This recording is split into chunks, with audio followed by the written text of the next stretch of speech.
اهلا بيك صديق الاوتاكو في فيديو جديد، وواضح جدا من العنوان ان احنا هنتكلم فيه عن الخطايا السبعة.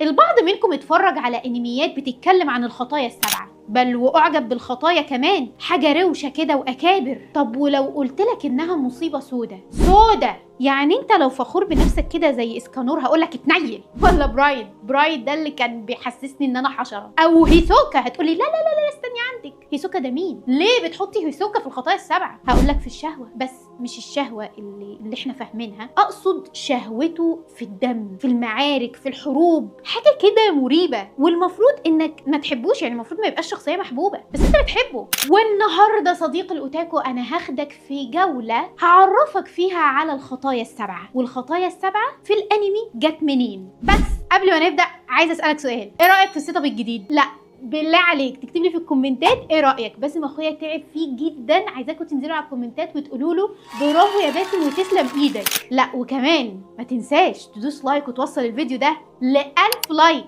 انا مش طماعه. في القرن الرابع الميلادي راهب مسيحي تامل في النفس البشريه. اسم الراهب ايفاجريوس مونتيجروس، لو الاسم غلط ما تزعلش مني، انا اسفه. اول واحد رفع قائمه عن الخطايا وحددها ب8 خطايا. تقولي لا انت قلتي 7. هقول لك اصبر، انا مش مسؤوله عن اي معلومه هتاخدها دلوقتي لو قفلت الفيديو، لازم تكمله للاخر. وبعد 200 سنه جرجوريس الكبير اللي كان بابا في الكنيسه الكاثوليكيه راجع الخطايا ودمج بعض الخطايا وخلاهم 7، واشتهرت بقى الخطايا في المسيحيه، وفي رهبان خدوها وشرحوها ووضحوا قد ايه الخطايا ممكن توصل الانسان لارتكاب الذنوب والمعاصي. وناس كتير بعد كده دمجتها في الادب والفن وعملوا افلام والفوا كتب، وطبعا كان الانميات ليها نصيب برضو. طب تعالى بقى كده صديق الاوتاكو ناخد جوله في تعريف الخطايا السبعه، وفي الاخر هقول لك الاسلام تعامل معاها ازاي. وتاني يا صديق الاوتاكو، تاني لو قفلت الفيديو دلوقتي انا مش مسؤوله عن اي معلومه هتاخدها مني،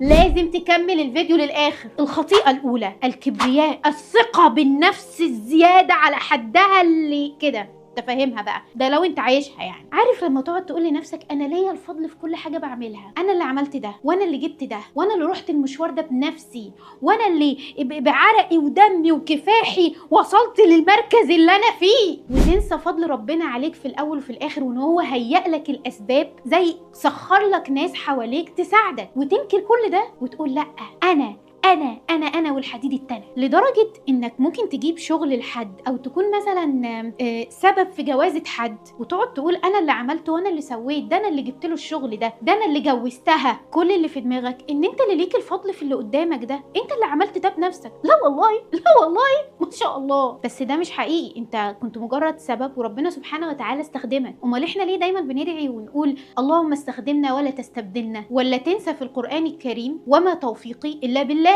فيا صديق الاوتاكو لو انت بتفكر انك صاحب الفضل في كل حاجه انت عملتها، فانت هنا واقع في خطيئه الكبر. طبعا انت واقع فيها وانت مش واخد بالك، بل انت ممكن تكون واقع فيها دلوقتي حرفيا وانت برضو مش واخد بالك، والعياذ بالله. من خطوره الخطيئه دي يا صديق الاوتاكو بيتقال عليها سيد الخطايا، فاحذر ولا تقع في الخطيئه. والفضيله المضاده للخطيئه دي هي التواضع. تواضع زي كده يا صديق الاوتاكو، خليك قمر. يعني انا بدعي ربنا اني اتواضع، عشان احيانا برضو بشوف نفسي على الناس زي ما انا شايفه نفسي على الناس كده. ومعانا الخطيئه الثانيه يا صديق الاوتاكو هي الجشع والطمع. طمع في الاكل، طمع في السلطه، طمع في ايد غيرك. يعني اشمعنى ده يبقى عنده وانا ما عنديش؟ لا ما تقوليش انا مش كده، ما تقوليش مش هصدقك. دايما عايز اكتر، دايما مش مكتفي، واحيانا ما بتبقاش عارف الفرق ما بين الطمع والطموح. بص يا صديق الاوتاكو، انا عارفه انك هتقولي دلوقتي لا يا ايه انا طموح، انا مش طماع. وانا مش بقولك انك طماع، انا قلت لك انا مش طماعه في الاول لو تفتكر، عايزه 1000 لايك. ده مش طماع والله،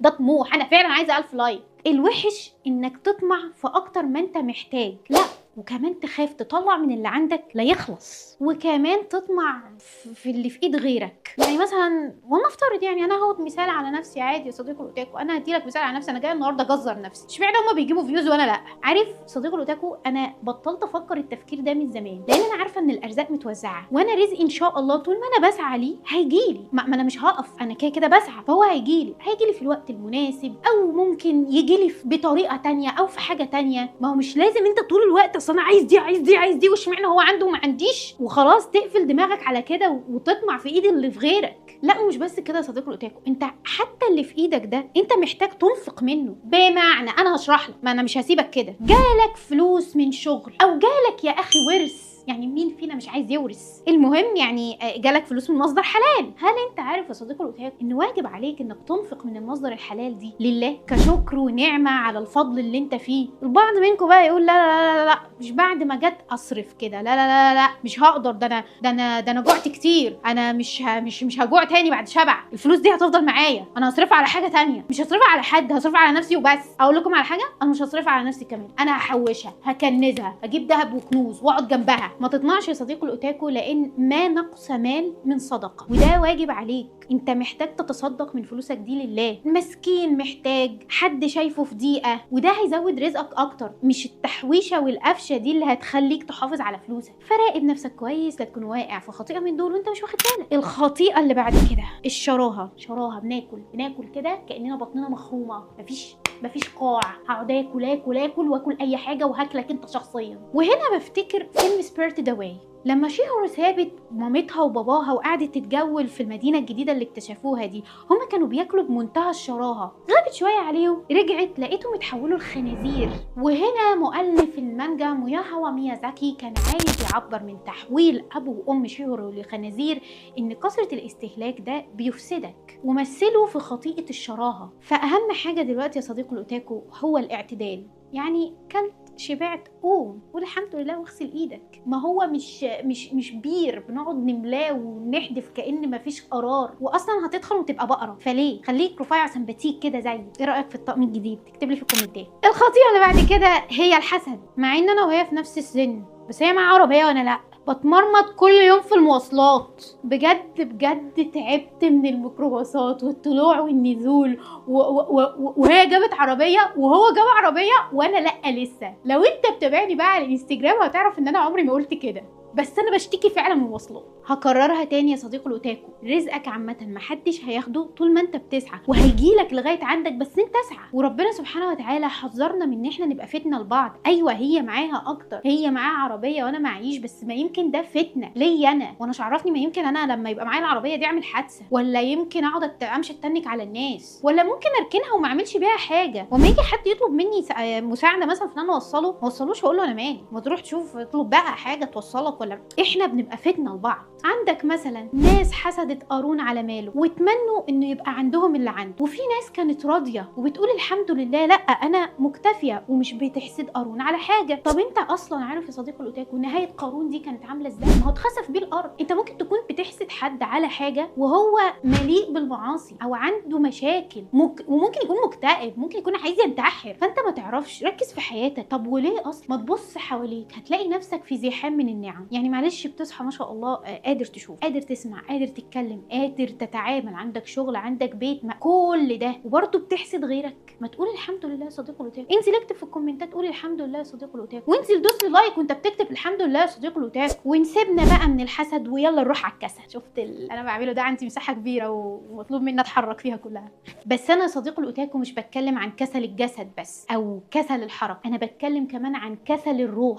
عارف ان انا المفروض اعمل حاجه بس انا مش هعملها، عارف اني محتاجه اروح المشوار ده لا بس انا مش رايحه، عارف اني المفروض اشتغل بس لا مش عايزه اشتغل. في فرق كبير يا صديقي الاوتاكو بين الارهاق والاكتئاب والحاله النفسيه اللي زي الزفت، وفرق ما بين انك انسان كسول مش عايز تعمل حاجه، عايز تبقى بروتة اكل ومرعى وقله صنعه. على فكره يا صديقي الاوتاكو مفيش اي حاجه تتحقق وانت قاعد لي كده، لازم تجتهد يا صديقي الاوتاكو، الاجتهاد هو الحل. في ناس هتقول لي طب ما يا ايه انا عشان اجتهد محتاجه ابقى عارف انا عايز ايه. هقول لك لا لا لا لا لا لا, لا تبقى عارف ايه ده؟ في ناس اصلا بتكبر وهي مش عارفه لغايه دلوقتي هي عايزه ايه. بس انت طول ما انت بتجتهد في طرق بتتفتح ليك. معلش يعني يا صديقي الاوتاكو، انت لو تعبت شويه ورحت شفت قريت في السيره الذاتيه لاي حد اي انسان، ولا دخلت على الفيسبوك كده وشفت مقالات الناس، هتلاقي ان معظم الناس بتقول انا كنت عايز حاجه وما حصلتش، بس سبحان الله حاجه تانية كويسه حصلت لي. ما هو ده الاجتهاد يا صديقي الاوتاكو، انت بتحاول تفتح باب بس الباب ده ما اتفتحش، في باب غيره اتفتح والباب التاني ده هو كان رزقك. الاجتهاد هو الحل يا صديقي الاوتاكو. ما ينفعش القعده كده والكسل ده، ما ينفعش. ادينا اهو ضربت مشوار من السيده زينب لغايه بيت اخويا وجيت اهو عشان خاطر اصور لك فيديو. يعني انا مثال، خدني مثال ان انا مش انسانه كسوله، وانا انسانه متواضعه ان شاء الله، وان شاء الله انسانه برضو مش طماعه. انا بس عايزه 1000 لايك. 1000 لايك يا صديقي الاوتاكو، 1000 لايك. ده مش طمع على فكره. نسيبنا بقى من الخطيئه دي عشان حاسه انا طولت وانت زهقت مني. تعالى نروح على الخطيئه اللي بعد كده، الا وهي الشهوه. ودي يا صديقي الاوتاكو مش بتبقى حب، دي بتبقى رغبه. عارف هتخلص بسرعه. الحب حاجه تانية. هتقولي ايه هو الحب يا ايه؟ هقول لك معلش دي مش منطقتي بقى، انا ما اعرفش. المشكله في الخطيئه دي يا صديقي الاوتاكو ان هي ممكن تبقى ادمان، ان في بعض الناس بتدمن الاباحيه والعياذ بالله، يعني العياذ بالله، اعوذ بالله. فالحل هي العفه ومعرفه ان ده ذنب وخطيئه ومعصيه وحاجه من الكبائر. يعني دي حاجه ما تستهونش بيها، وربنا سبحانه وتعالى ورسوله عليه افضل الصلاه والسلام حذرنا منها كتير. والخطيئه اللي بعد كده صديق الاوتاكو هي الغضب. دي مشكله. ما هو صعب. في ناس بتنرفزني وفي ناس بتعصبني وفي ناس ببقى عارف لو دخلت دماغي هتلاقيني برتكب جريمه قتل في حقهم دلوقتي. هجيب لك مثال، والله مثال من الحياه. تخيل كده جارك مثلا حمامه بينقط على حمامك، قلت له يا عم مره واثنين وثلاثه، ما ينفعش يا عم، ببقى قاعد في الحمام بتمطر عليا. خلاص هو ما سمعش، ما عرفتش انت بقى تمسك نفسه وقمت ضربه ونزلت فيه تلطيش. عارف هتبقى خسرت ايه؟ اولا خسرت حقك والحمام لانه مش هيعمله، انت ضربته. طب ايه الحل؟ اولا الصبر. انت محتاج تصبر، هتصبر عليه، هتقول له مره واثنين وثلاثه وتشتغلوا زنانه.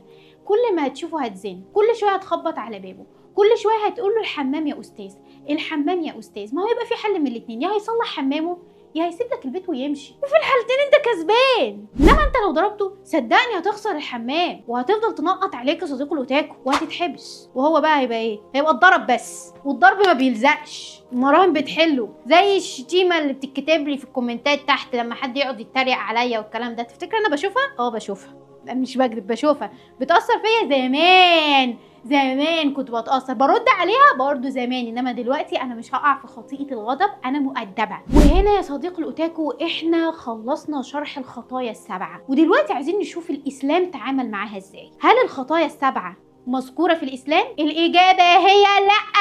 ايوه بس انا ما علتش صوتي عشان خاطر اقول ان هي فعلا مش موجودة. يعني خليني اشرح لك. والله لو قفلت الفيديو دلوقتي انا مش مسؤولة عن كل كلمة هتاخدها مني، لازم تكمل الفيديو للاخر. الخطايا السبعة في الاسلام مش عاملة زي قائمة كده متحددة زي المسيحية، ولكن لو ركزنا هنلاقي الخطايا السبعة مذكورة في الاسلام، مفاهيمها موجودة في الاسلام وتم شرحها، وموجودة كمان في السيرة النبوية. فربنا سبحانه وتعالى حذرنا من الكبر. ربنا سبحانه وتعالى قال: ولا تمشي في الأرض مرحا إنك لن تخرق الأرض ولن تبلغ الجبال طولا. وربنا سبحانه وتعالى ورسوله حذرونا برضو من الحسد، لأنك ممكن تقع فيه بسهولة وتتمنى زوال نعمة حد. ليه وانت أصلا ممكن تكون مرزق وانت مش واخد بالك. فالرسول عليه الصلاة والسلام قال في الحديث الشريف: إياكم والحسد فإن الحسد يأكل الحسنات كما تأكل النار الحطب. ولا الكسل، الرسول عليه أفضل الصلاة والسلام برضو كان في دعاء دايما بيقوله: اللهم إني أعوذ بك من الهم والحزن، وأعوذ بك من العجز والكسل، وأعوذ بك من الجبن والبخل، وأعوذ بك من غلبة الدين وقهر الرجال والشراهة. ربنا سبحانه وتعالى قال في القرآن الكريم: كلوا واشربوا ولا تسرفوا. فالصحيح ان الغرب سموهم الخطايا السبعة، ولكن الإسلام تعامل معاهم بطريقة مختلفة، مش قائمة جاهزة يا صديق الأوتاكو، ولكن كسلوك عام مرتبط بالإيمان والقيم اليومية اللي المسلم المفروض يتعامل بيها ويحفظ نفسه من الوقوع فيها، زي الدعاء، الصلاة، الصوم، الزكاة. كل الفرائض دي بتجنبك تقع في الخطايا. واتمنى يكون الفيديو عجبك يا صديقي الاوتاكو، وعايزاك تعرف منه ان احنا توجه القناة الفترة الجاية هيبقى مختلف عن اللي عملناه الفترة اللي فاتت. عايزة اعرف رأيك، ايه رأيك في المحتوى الجديد؟ لا واهم حاجة تقول لي رأيك في السيت اب الجديد. ولو كملت الفيديو للاخر شكرا جدا يا صديقي الاوتاكو. ما تنساش تتابعني على كل المنصات هتلاقيها في الديسكريبشن، وقول معايا يوش ايكيماشو، ما تخرجش قبل ما تدوس لايك.